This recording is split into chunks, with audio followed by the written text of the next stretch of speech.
at 42 million. The art world, where paintings change hands for fortunes. So, thank you very much. But for every known masterpiece, there may be another still waiting to be discovered. My God, there's a lot at stake with this one. International art dealer Philip Mould and I have teamed up to hunt for lost works by great artists. We use old-fashioned detective work and state-of-the-art science to get to the truth. Science can enable us to see beyond the human eye.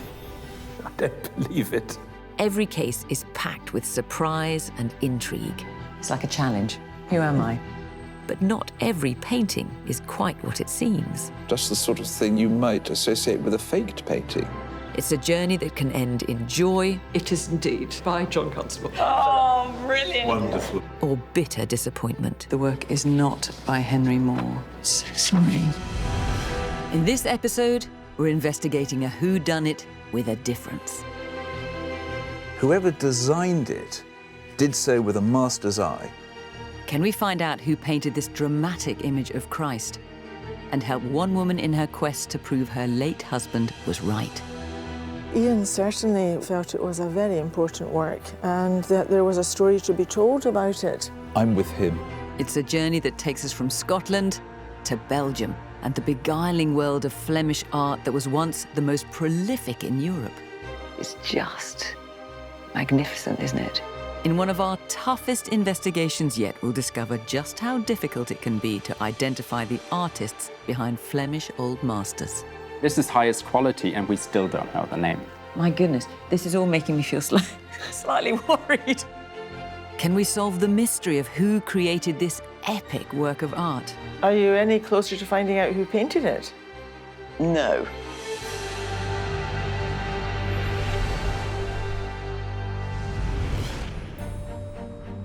London, the National Gallery, one of the world's great treasure houses of art. It would be quite something, wouldn't it, if we investigated a painting that ended up hanging on these hallowed walls. Well, it's not impossible. I mean, there's even a Raphael hanging here that was found in an obscure back corridor.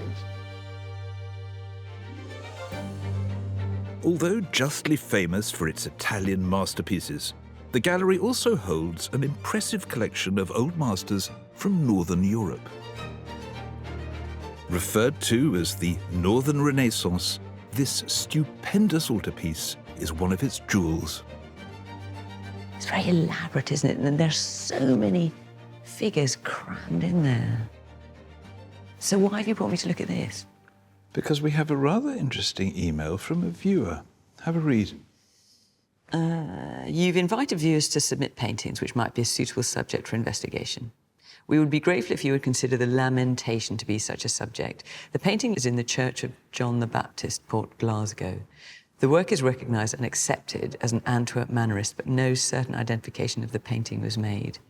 The Antwerp Mannerists were a group of artists working in the southern Netherlands in the early 16th century. And Jan de Beer, the artist behind this picture, was amongst the most prominent. So the painting referred to in this email, then, could be at least 500 years old. And that is the problem when it comes to this school of art. A lot of the artists were anonymous. We just don't know their names. So as a result, we're still, in many senses, feeling our way. This, I think, is going to take us to the Low Countries, on which subject I don't think I've ever heard you speak Flemish. I don't think you ever will. How could a centuries-old work from the Low Countries have ended up in Scotland on the banks of the River Clyde? And crucially, who painted it? We've travelled to Port Glasgow to the Church of St. John the Baptist. Does this bring back a few memories, Philip? The walk to church on a Sunday morning? It does. I used to go to a church very like this every Sunday evening as an altar boy. Been to confession lately?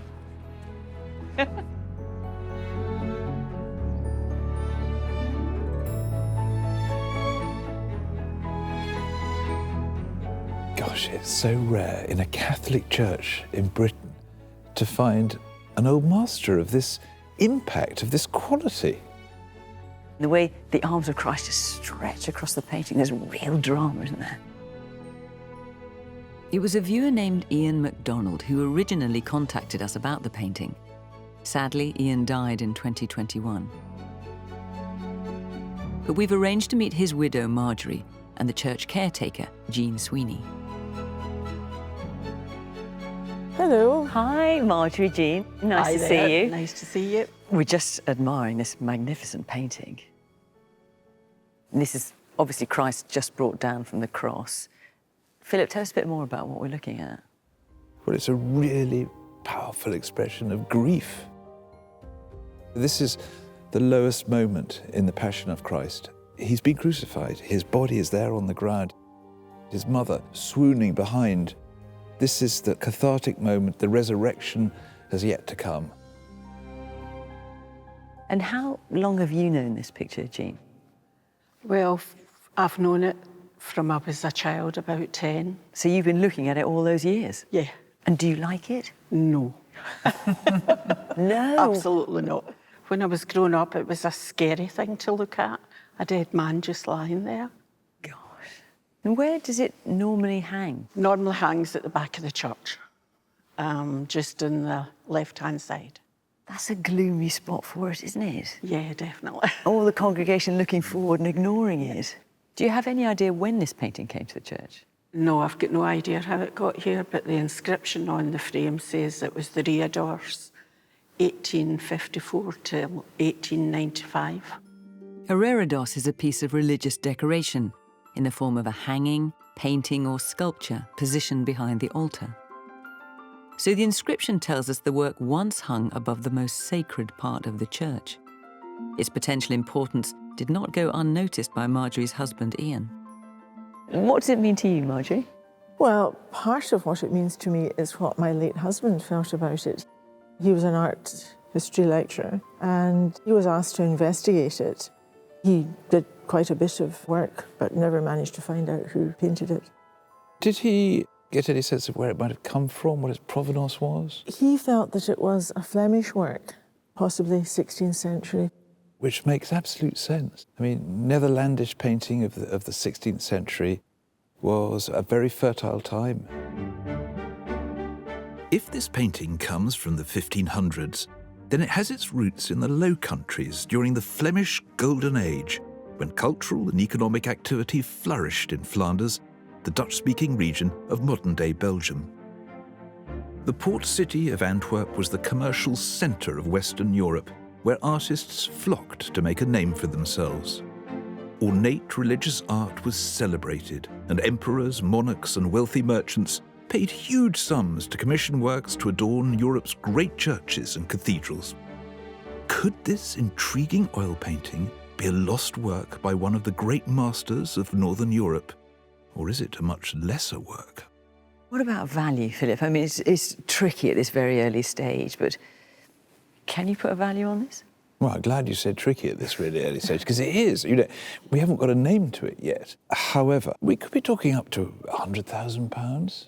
Gosh. But There's always a but. without an artist's name, we may be talking little more than a tenth of that.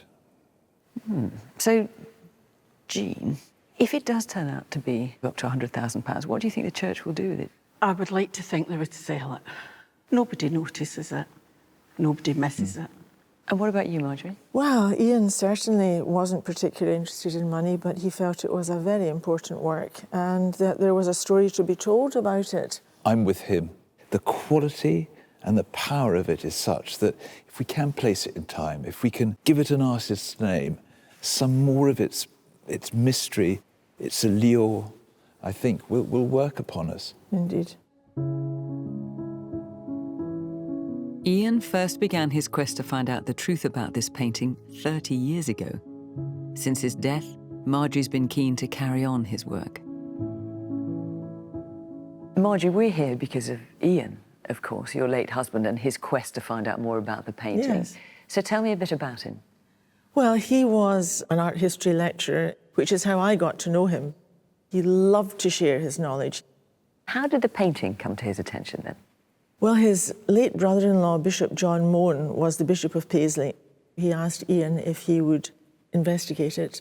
Did he keep any documentation, any correspondence relating to the research that he was doing? Yes, there's quite a thick file of all the letters and photographs. He also tried to identify how it had come here. Because, of course, that's the other big mystery, isn't it? Yes.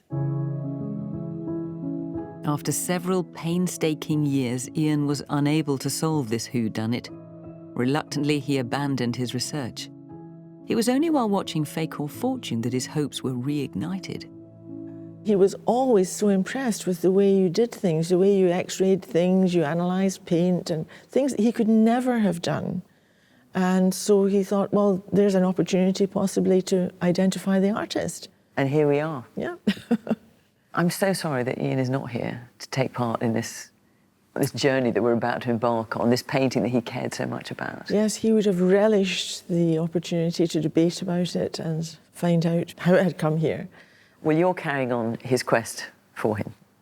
Yes, that's true, but in a way I feel a bit of an imposter because he was the one that did all the work and in fact I'm the fake. What, a Fake or Fortune? Definitely not. You're carrying it on in his memory and hopefully we'll find the answers he wanted. Well, thank you, and I hope you do find the answers. We have a huge challenge ahead of us, but we're determined to continue Ian's quest.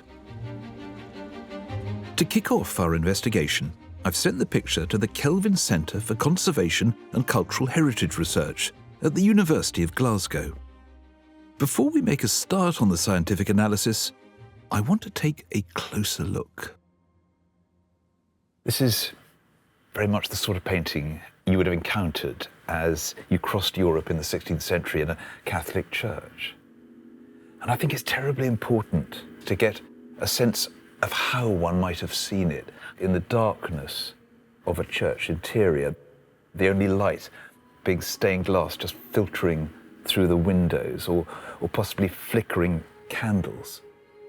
This is an image designed to move you.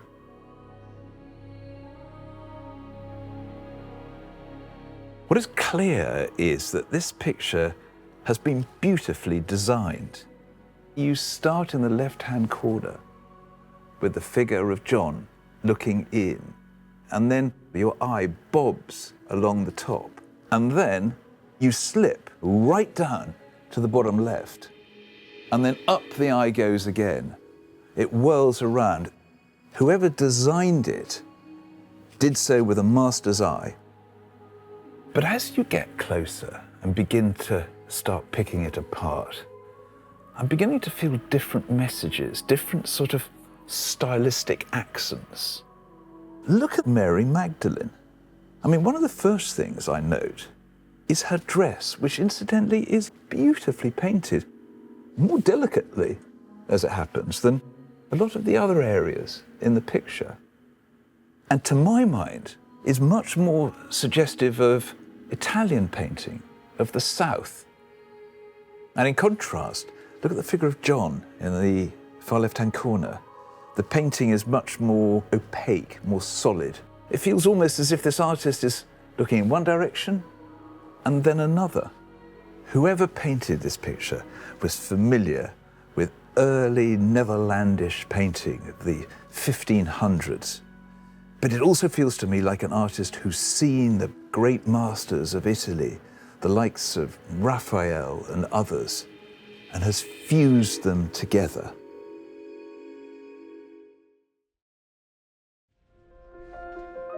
While Philip gets to know the Port Glasgow picture, I'm following up on the leads left by Marjorie's late husband, Ian. So this is Ian's file with all sorts of correspondence in it. Not much in the way of provenance leads, but there is one note that he's written here. Early parish priest in Port Glasgow was a Fleming, by which he means was from Flanders in Belgium. So that's something to look into. Rather helpfully, Ian's drawn up a list of 7 potential names for the painting, most of which I've never heard of, let alone know how to pronounce. We've got Ambrosius Franken, Hieronymus Franken, Franz Franken, I assume they're all related, Martin de Vos, Frans Floris, someone called the Flemish Raphael, and then Jan Massees. 7 names. Could one of them have painted the Port Glasgow picture?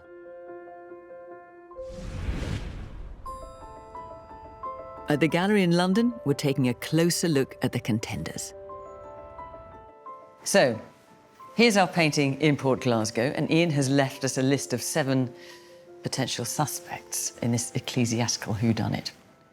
So let's start with the first one. The man known as the Flemish Raphael turns out to be this artist, Michiel Coxy, apparently very famous in his time. Coxy is a real name to conjure with. He was the first Flemish artist to go to Italy and establish a career there. He immersed himself in the works of Michelangelo and Raphael, and he brought this style back to the Netherlands, hence his name, the Flemish Raphael. Next up, Jan Masses. I usually associate masses with non-religious subject matter, but let's just keep him in the mix. Okay. Then we have this man, Frans Floris. Another big name, and another one of those artists who went to Italy. When he returned to Antwerp, he became a huge success. And I've looked into him as well, and he trained many of the next generation of Flemish painters, including the next candidate on our list, Martin de Vos. He was a protege of Frans Floris. Then we have the Franken brothers. They sound a bit like a band, don't they? Frans, Hieronymus, and Ambrosius. No portrait for him, I'm afraid. I mean, they were a massive dynasty, a sort of family firm, which wasn't rare at that date. Definitely ones to keep in the mix. OK, so we've got our lineup of 7 suspects, and all we need to do now is try and work out which one of these it could be. But we've got to be careful here, because we're dealing with artists who ran workshops, picture-making factories in which many assistants and pupils could be working on the same painting. We've got to make sure that we're dealing with the work of a master rather than one of his minions.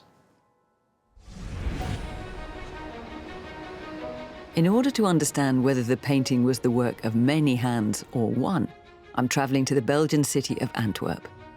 In the 1500s, it was a thriving commercial centre for the production of art. The city had many workshops where painters came together under the direction of a master. The most famous master of them all was Peter Paul Rubens. Today, his workshop has been carefully preserved. Hi, Natasha. Hello. I've arranged to meet Natasha Peters, an expert on painters and their workshops in Antwerp. So is this where Rubens lived? Yes, so actually the house was divided into his living quarters and his workshop, and so he could pop from one to the other very easily. This place was once a creative powerhouse of Flemish art. So this is a gallery now, Natasha, but originally this was Rubens' workshop, or one of them. Yes, well, actually it's the only workshop left in Antwerp, and originally there would have been hundreds of workshops, so this is quite special, quite exceptional. And had you come in here in the 17th century, you would have found it filled with life, with apprentices, with journeymen, and everybody was working on paintings in various stages of completion, and apprentices were drawing, making copies, etc., so filled with life. The artist's workshop was a slick operation. At the helm, the master painter. Not just a highly skilled artist, but a businessman who ran his studio like a picture production line. Assistants were employed to prepare panels and grind pigments with oil to keep a steady stream of paint flowing. Young apprentices would learn their craft by sketching plaster casts and copying works. They would be trained in the master's style. To increase production, the master employed journeymen, freelance painters who were paid by the day and travelled from workshop to workshop. Journeymen are very valuable assets to any workshop, and that's also the secret of Antwerp's success. It's people working together, one day for one painter, the next day for another painter. So that's really why they could arrive at this huge production and why Antwerp's paintings were shipped all over the world. There's one unfinished work of art on display that provides a rare glimpse into the way a master and his workshop collaborated. Could the Port Glasgow picture have been made in the same way? Looking at this painting then, for example, how much of this would have been journeyman and how much Rubens? Well, Rubens thought up the composition, worked it out in a very sketchy stage with the contours, but because, of course, it's not finished, we can see that the background is already filled in by another hand. And It might well have been that Rubens would not finish this painting himself, but would leave the work to his assistant. Wow. So how much of his paintings did Rubens actually do then? Well, Rubens was a very involved master. He was an artist, but he was also a businessman. He was in England for months, in Spain, so he went all over Europe. And the workshop turned out paintings just as if the master was there. So I must ask, so if we look at Rubens today, it's quite possible that he did the odd brushstroke and that was it? Or he designed it and then went off on a mission. And so the workshop turned out paintings as usual. What, in his absence? Yes, in his absence. We are still not entirely sure how many paintings he actually made in his lifetime. And so that notion of that lone single master signing off his works does not apply here. So when it comes to the picture that we're investigating then, and obviously what we do on Fake or Forged is we try and attribute it to one artist. Do you think we'll be able to do that? No. No. No, I don't think so. No. Natasha's scepticism shows just how hard we'll have to work to have any chance of identifying the artist who came up with the Port Glasgow picture. Back in Glasgow at the Kelvin Centre, a team of experts have been carrying out a series of forensic tests on the painting. It's interesting that this head is actually a lot paler, a lot more see-through. Imaging techniques allow us to see beneath the surface layers of the paint, right down to the original underdrawing. Any evidence of changes, known in the business as pentimenti, could indicate the hand of a master. What we're able to now make out are some significant alterations, some changes of direction midway. Look here, the knees of Christ. They're unquestionably different from the original lines. They've been altered. But if we look in the top left, there's something even more dramatic, and that's the head of John. Originally, John was in profile. You can see by that strong dark line that goes down his forehead. His eyes were tilted upwards. But now that's altered. The artist has angled John's head slightly towards us. And instead of the eyes glancing upwards, he's gazing into a sort of foreground, middle distance. I mean, why has the artist done this? Well, it's quite likely that in the process of putting the painting together, they felt it's not quite working. We need a bit more emotional connection. Who knows? But what it does show us is that the artist is thinking as they're going along. There's some sort of creative process. This isn't what you would expect from some copyist or from some student or apprentice. I think we're dealing with someone who really knows what they're doing. It looks like there's a serious artist behind the Port Glasgow picture. But who could it be? I'm heading to Edinburgh in search of some expert help. I need to follow up on the list of potential candidates that Ian identified, so I've come to the National Galleries of Scotland. I'm meeting Senior Curator of Northern European Art, Dr. Tycho Seifert. Tycho, hello. Listen, thank you very much for helping us out with this. Pleasure. Can he help narrow down our search from the lineup of 7 suspects? I've got a list of names, which I just want to run past you and see if any of these strike you as possible artists. I would probably rule out the Franken brothers straight away. We're talking about a seriously big picture. The Frankens mostly are smaller. They tend to have more crowded, multi-figure compositions. Right. Martin de Vos doesn't sound likely either. I think some of what I said about the Frankens applies to him as well. He wouldn't be one of my prime candidates.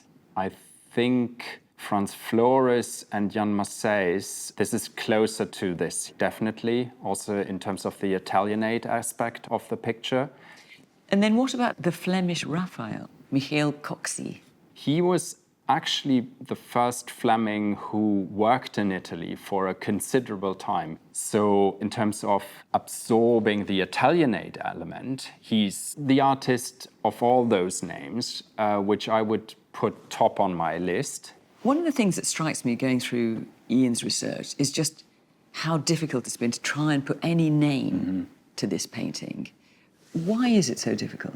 Not very many of the works are signed. This is, of course, very much different from what artists did later on, where you always find the signature somewhere. Have a look at this here, for example, Fiona. This is a super painting. We have no clue who the painter is. If you look at how he painted leaves and things, it looks like embroidery. So he was labeled the master of the embroidered foliage. So no one knows the name of this artist. So the art world has come up with this fictitious name just to be able to describe him in some way. This is highest quality, and we still don't know the name. My goodness, this is all making me feel slightly worried about what we're going to do about our picture.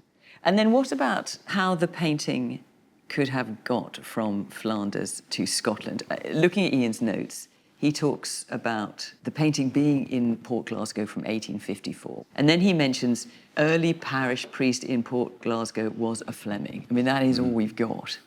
So any ideas as to when it's likely to have come to Scotland? Well, early could be very early. There are close relations between Scotland and Flanders from the 15th century onwards. But it could also be close to when the church opened and they wanted to give something to the church. Wow. So that's a huge period of time that we have to investigate. Yes, I'm afraid so. With almost 500 years of provenance to consider and no obvious signature, the scale of the challenge facing us is daunting.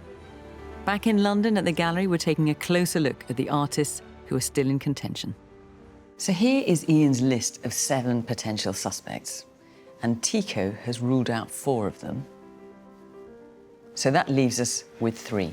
Michiel Coxy, Jan Massés, and Frans Floris. I've got my doubts about Jan Massés. Why? Well, have a look at this. It's called A Merry Company, Carousing Peasants. This is typical of the type of painting that he was doing.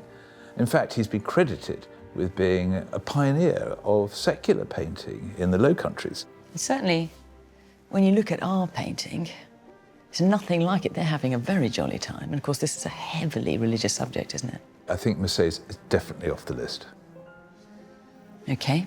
So then we're left with Michiel Coxy and Frans Floris. So I've done some digging into Coxy.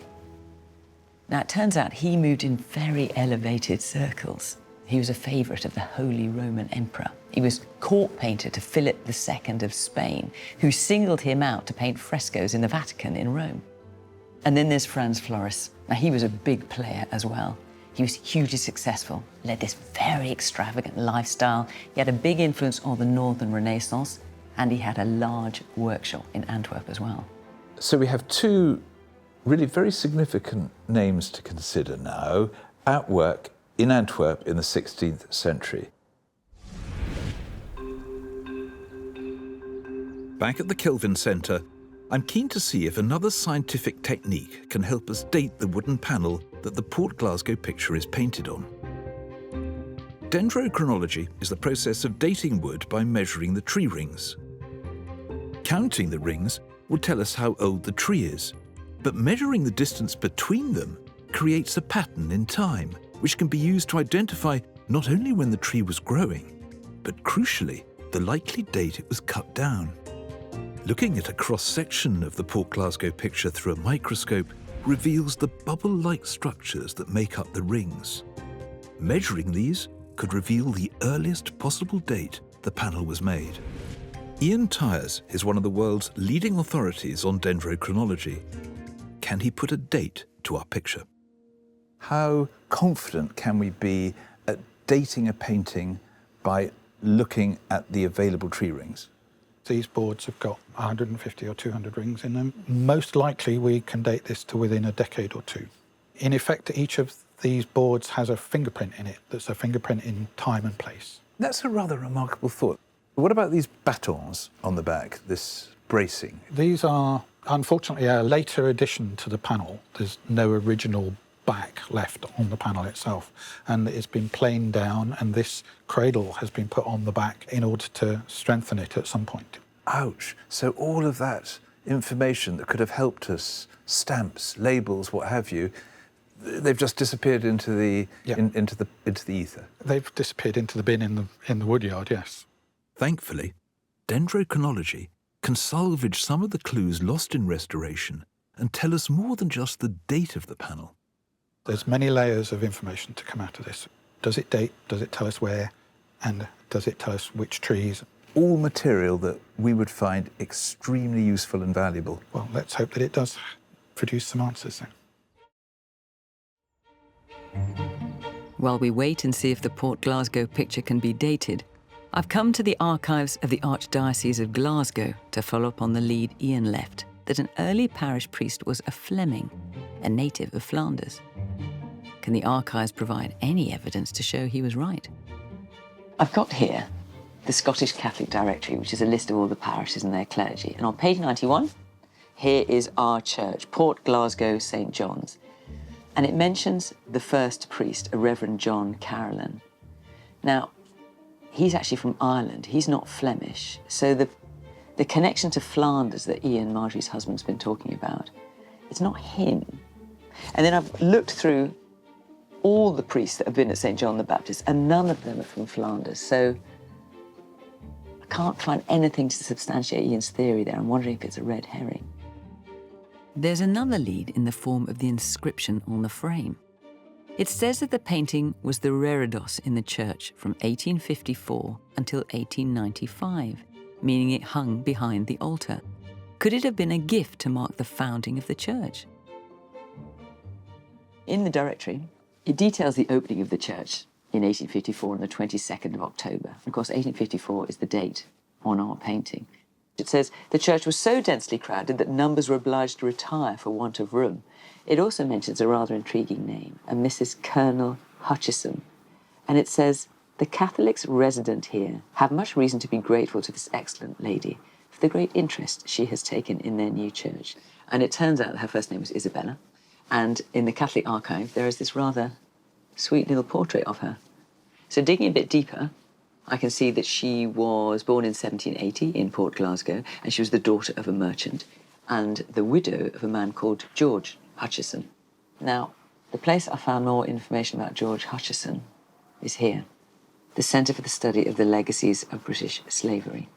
So George Hutcherson was a late lieutenant colonel in the service of the Honourable East India Company, which was a huge trading company that made much of its money off the back of slavery. So Isabella got some of her money from him, and she used that money for, it says here, erecting, completing and furnishing the residence for the Sisters of Mercy at Lauriston Gardens. That's a convent in Edinburgh.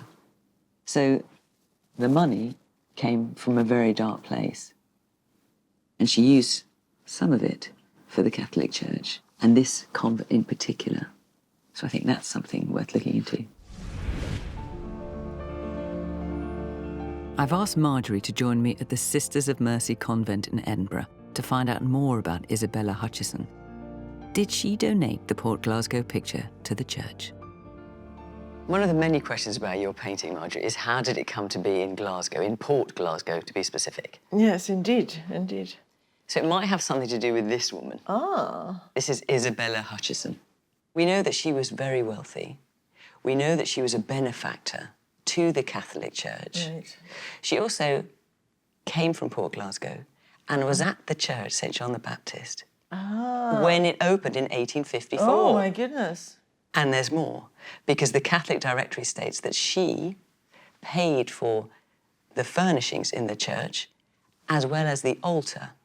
Right. An entry in the Catholic Directory says the altar, tabernacle, chalice and ciborium, and all the altar linens and furnishings, together with vestments, all of which are very elegant and costly, were presented by her.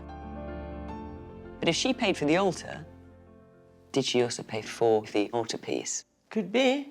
Could be. It's not proof, but it's quite convincing. Yes, yes, it is. And having spoken to the sisters here at the convent, I mean, they think, given her relations with the Catholic Church and how much she gave to the Catholic Church, that it is quite likely that she did the painting to the church as well. Are you any closer to finding out who painted it? No, But we are working on it, so I hope to find out very soon. But at this precise moment, I cannot give you a name, I'm afraid. Okay. That's a difficult one. It certainly is. Our Provenance Trail hasn't got us any further in establishing who painted the Port Glasgow picture. But now we know Isabella Hutcherson most likely donated it to the church.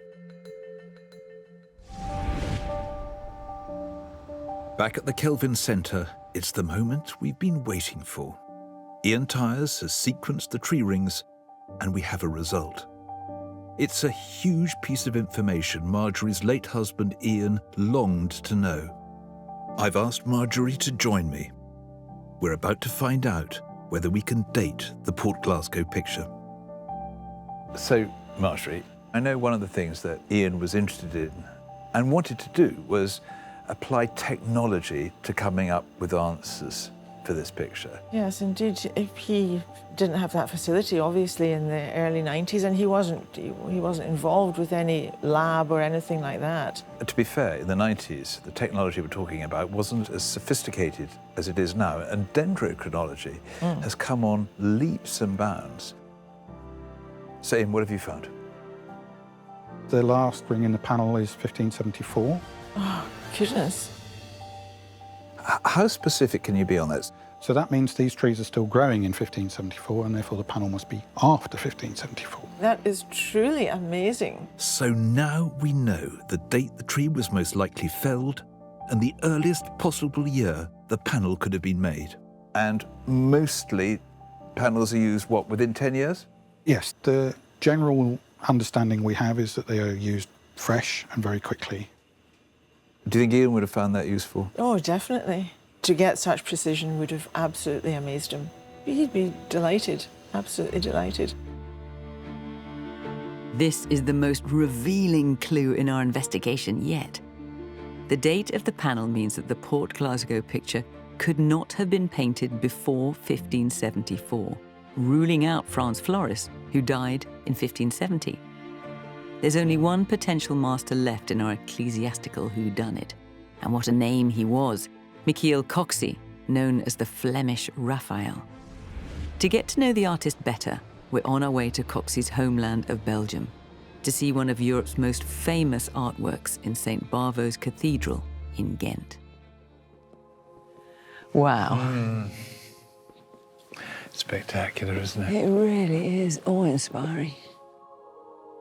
We've come to see a masterpiece Michiel Coxy knew well. This mystical painting has emerged after 10 years of restoration. Just magnificent, isn't it? The Adoration of the Mystic Lamb, also known as the Ghent altarpiece, was created by brothers Hubert and Jan van Eyck 600 years ago. During its long life, it has been much copied and coveted as an object of desire. And it's had quite a life. It's been stolen more than once, hasn't it? Stolen by Napoleon, by the Nazis, it nearly burnt. It was recovered by the Americans after the war when it was found in a salt mine. I mean, this is a painting with form. But what I want you to have a look at is this. Right. What do you make of it? Well, I presume this is that, isn't it? Not quite. This painting was so admired and desired that people wanted their own Ghent altarpiece. So 100 years after it was painted, Philip II of Spain commissioned this copy. And the artist was Coxy. Oh, right. The artist who we have in our sights as the painter of our work. The commission to copy this masterpiece for the king was one of Coxy's most prestigious, but he was far more than a mere copyist. Famous in his own lifetime, Coxy was hailed as one of the great artists of the Low Countries, and his influence on religious art was profound. His altarpieces were greatly admired, and in Brussels, the Royal Institute for Cultural Heritage have given us a rare opportunity to compare one by Coxy with the Port Glasgow picture. Conservators here restored the Ghent altarpiece, and Helen Dubois and Nathalie Lacaire have offered to tell me more about this authentic work. can we find any similarities between this and the Port Glasgow picture that might prove they are by the same artist? Hello, Helen. Hello, Natalie. Hello. Hello. Thank you so much for giving us the time to show us this magnificent picture. So, what can you tell us about its history? Well, this painting is a triptych painted by Michiel Coxy. It was painted for the Church of the Sablon, which is in the center of Brussels. I mean, can you, at first glance, see any similarities? The colors are quite striking, and there's some similarities. You have this kind of ochre tone, purplish tones, which we call also these colors we call changeants, which are different tones combined with each other. Can you see any other comparisons? Well, you can see in both cases that the faces, the postures go back to more Italian examples. You can see these painters are both inspired by Raphael. Also, there's clearly a reference to Roman or Greek ancient sculptures. It's like the static coming to life in a funny sort of way. Yes, very much. It's very dynamic composition, full of emotion. You see movements, people falling backwards. There's a lot of action in here. Your picture is full of emotion, very intense as well. Yes. In this period, you can see that Flemish artists have not quite understood really the Italian of the Renaissance sense of composition. The action is there, but it's fixed in time. It's just not really quite flowing as it does in Italian paintings. Stylistic similarities between the two are promising. But we have seen evidence that the artist who created the Port Glasgow picture changed things as they went along. Is there anything similar in the Coxy painting? So, Natalie, have you found any similar changes of mind in the painting you've now got to know so well? Yeah, there are a lot of changes. Look at his foot here, for example. He changed his mind and replaced the composition. Almost as if he's trying to sort of rebalance the figure. That's a proof of the creation process of the painter. Well, I mean, something very similar has happened in our picture of John. I mean, it's not a foot, it's a face. So both these painters, Coxy and the one who did ours, are searching. They're never quite satisfied. The similarities between this known work by Michiel Coxy and the Port Glasgow picture are compelling. But these works have something else in common. Both were painted in the aftermath of one of the most devastating periods in Western art history. From the 1520s, the Reformation swept through Europe. In this religious revolution, Protestants rebelled against what they believed was a corrupt Catholic Church. The result was a series of violent attacks on places of worship. Countless religious paintings and statues were destroyed in what's known as the Great Iconoclasm. But in the decades that followed, there was a Catholic revival, and with it a huge demand to redecorate empty churches with new religious art to replace what had been lost. Artists like Michiel Coxy were back in business. Oliver Kick is an expert in this fascinating period of art history. Can he find any clues that could support the theory that Coxy painted the Port Glasgow picture? This is coming straight after a period of religious turmoil with the iconoclasm. There was huge destruction of altarpieces and works of art in churches. Leaving lots of empty spaces. But leaving also lots of opportunities for the Catholic painters who came afterwards.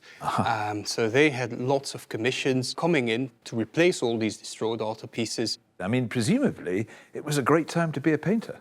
Yes, these painters were working at breakneck speed to produce huge quantities of art, to refurnish those churches. Where would these ideas for the composition have come from then, do you think? What they would often refer to is, first of all, antique sculpture or classical sculpture, and then they would also use sources such as workshop drawings and then prints. They took certain sources and recombined them. One print, for example, would be a print after Tintoretto, where we see that he uses exactly the same foreshortening of the head of Christ. There might have been a sort of scrapbook of images from the past, lots of ideas, and then a group of people under the work of a master putting paintings like this together. Exactly. It was also an opportunity for artists to look back at previous generations, and Oliver can see similarities between the Port Glasgow picture and this much earlier altarpiece by a master called Bernard van Orley. One striking comparison is also to be made with a lamentation painted by the painter Bernard van Orley, who was working mostly in the 1520s, 1530s. Okay, so you're painting a really interesting picture here in response to need, after all of the destruction, workshops, plundering the past with images and other inspirations, putting together art. This is really tantalising. To me, it's clear that whoever painted the Port Glasgow picture was inspired by this painting by Bernard van Orley. Back in London, we're getting together with Marjorie to share our latest discoveries. Well, Marjorie, you've been very patient with us while we've been looking through Ian's list of suspects. And of course, this is what we're talking about, the Port Glasgow painting. Take a look at this. Now, this is a triptych by an artist called Bernard van Orley. It's in a church in Bruges. A triptych, of course, is a painting in 3 parts forming an altarpiece or a reredos, like the Port Glasgow picture. Yes, of course. Marjorie, I want you to cast your eyes to the bottom right. Ah, yes, a lamentation. A lamentation of Christ. But look even closer in comparison to the Port Glasgow picture. Oh, my goodness, yes. Very similar pose, slightly different composition. Well, the more time you spend analysing it, the more, I think, you come up with similarities. And if you look at the way that the figure of Christ is sitting, lying, Yes. it's almost a mirror image. And also notice the attitude of the head and the foreshortening. So the question is, did Bernard van Orley, who painted this, paint the Port Glasgow picture? Yes. No, because Bernard van Orley died in 1541. And we know that this was painted after 1574. Ah, yes, thanks to the Dendrochronology. Exactly. But this is where it gets exciting, because Bernard van Orley, and here he is, was a master artist with his own workshop full of apprentices and pupils. And one of them was Michiel Coxy.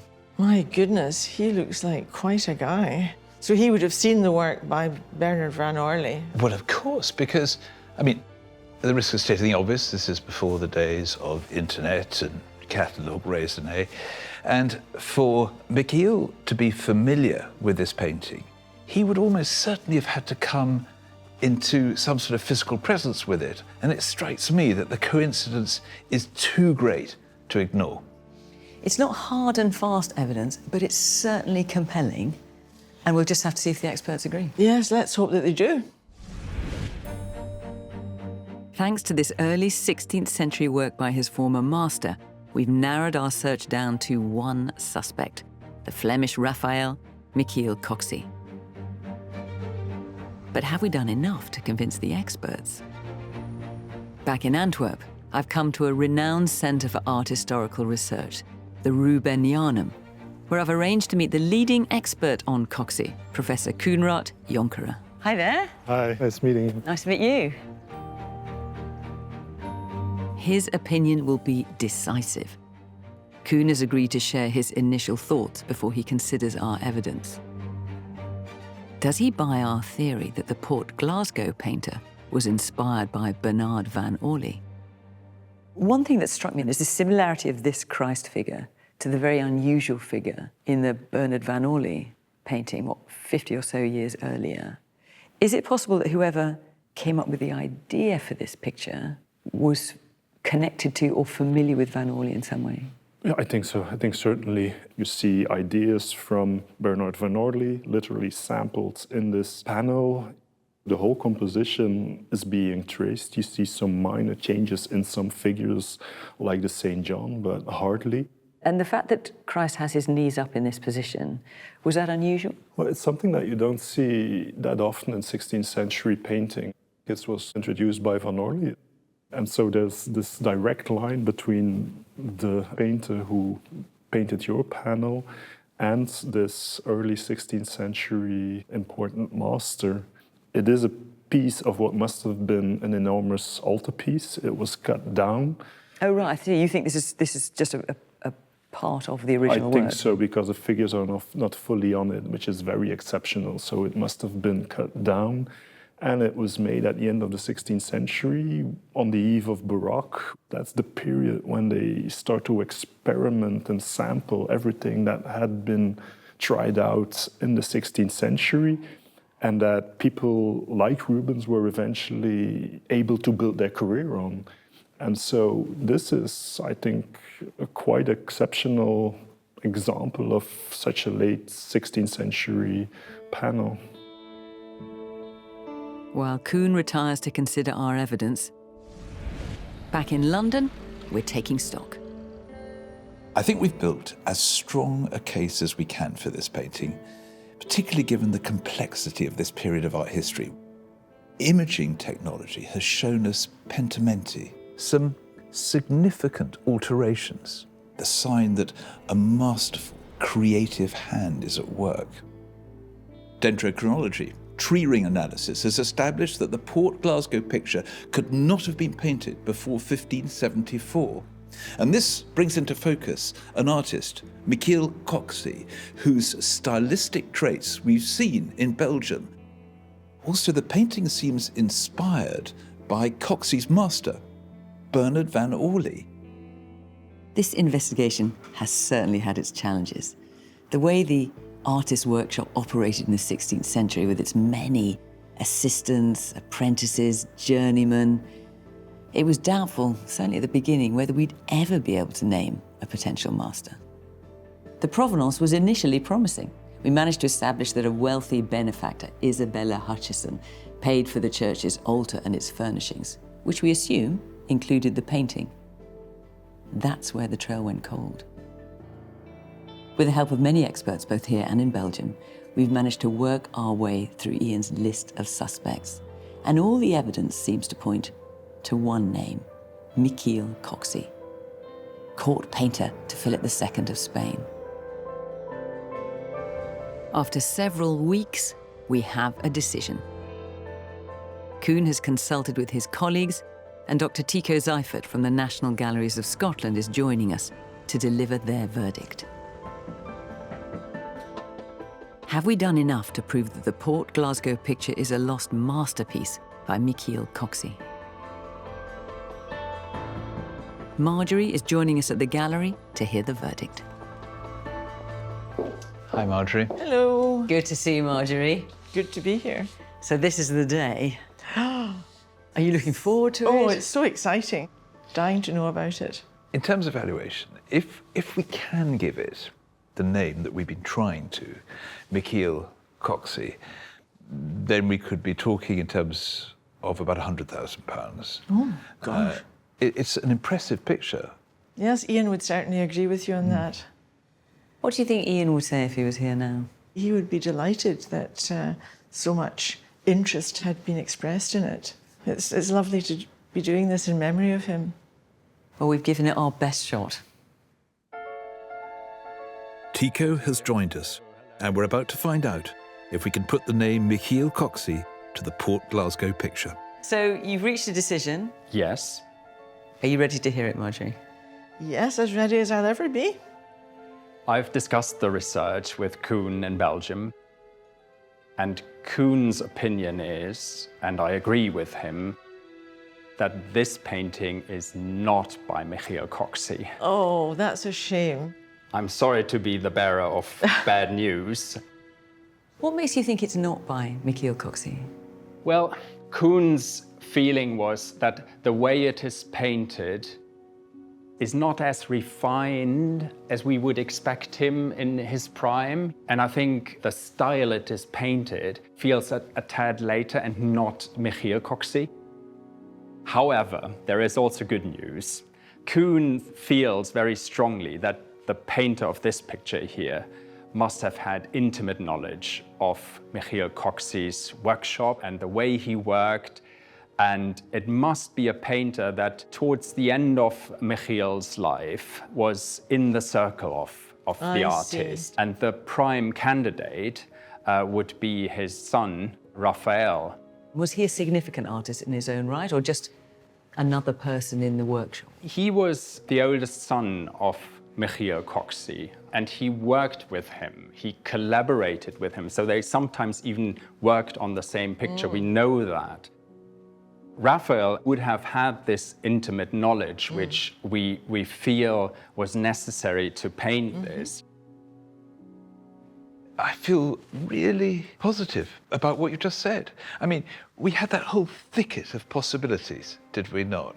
And we've managed to narrow it down to a likely name and place and date. I think you've done a brilliant job, frankly. At this point in art history, with the structure of workshops and everything, to find an artist who was responsible from start to finish, this is the exception rather than the rule. So to narrow it down in the way we've been able to, I think is actually a success. So where do you think this leaves us then, Philip, in terms of how we put a value on this picture?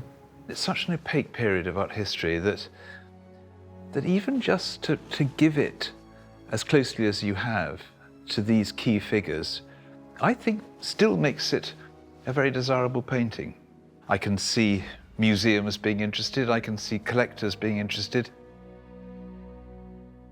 In terms of valuation, not probably £100,000, probably £60,000, £70,000. Oh my goodness. I'm sure the bishop will be interested to hear that. I'm sure he will. Ian Macdonald started investigating the Port Glasgow picture 30 years ago. Thanks to the clues he left us, we can now say it was painted by someone in Michiel Coxy's circle. Most likely Coxy's son, Raphael, named after the Italian painter Coxy admired so much.